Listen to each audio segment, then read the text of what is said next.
അതെ, ഇത് 2 ദിവസം മുന്നേ എടുത്ത വീഡിയോ ആണ്.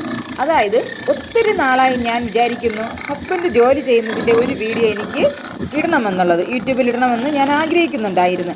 പക്ഷേ അതുപോലെ തന്നെയാണ് എനിക്ക് അതുവരെ പോകേണ്ട ഒരു ആവശ്യം വന്നതുകൊണ്ട് ഞാൻ അന്ന് ഹസ്ബൻഡിൻ്റെ കൂടെ പോയി.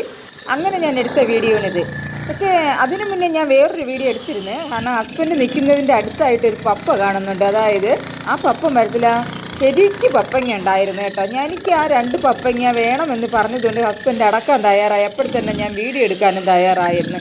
പക്ഷേ ഇതിനു മുന്നേ ഞാൻ എൻ്റെ ഹസ്ബൻഡ് എരിവെയിലത്ത് ടിപ്പറിൽ മെറ്റൽ കൊണ്ട് ഇറക്കുന്നത്, തൂമ്പ കൊണ്ട് വലിച്ചിറക്കുന്നതായിട്ട് ഒരു വീഡിയോ ഇട്ടിരുന്നു. പക്ഷെ ഞാനത് എൻ്റെ ചേട്ടനാണെന്ന് പറഞ്ഞത് കൊണ്ട് ഒത്തിരി മറുപടികൾ എനിക്ക് വന്നിരുന്നു. അതായത് കമൻറ്റുകൾ വന്നിരുന്നു, നിനക്ക് മാത്രമേ ചേട്ടനുള്ളൂ, നിൻ്റെ ചേട്ടൻ മാത്രമേ ജോലി ചെയ്യുള്ളൂ. അങ്ങനെയല്ല, എല്ലാവരുടെ ചേട്ടനും ജോലി ചെയ്യും. കാരണം ഒരു സ്ത്രീ നമ്മൾ എത്ര കഷ്ടപ്പെട്ടിരുന്നാലും നമ്മൾ ചെയ്യുന്നത് ഒന്നും ആവില്ല. അതില്ലാത്തവരുടെ അവസ്ഥ മറ്റൊന്നാണ്. കാരണം ഒരു സ്ത്രീ എത്രയെന്നും പറഞ്ഞ് നമുക്ക് എത്ര ശമ്പളമുണ്ട്, അങ്ങനെയൊന്നും ഞാൻ ഉദ്ദേശിച്ചിട്ടല്ല ഒരു വീഡിയോ ഇട്ടത്.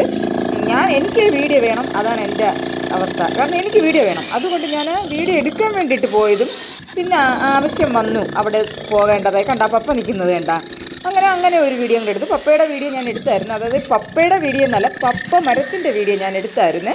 അതും ഞാൻ പിന്നോട് ഇടുന്നതാണ്. ഇപ്പം എല്ലാവർക്കും good night. Okay, thank you.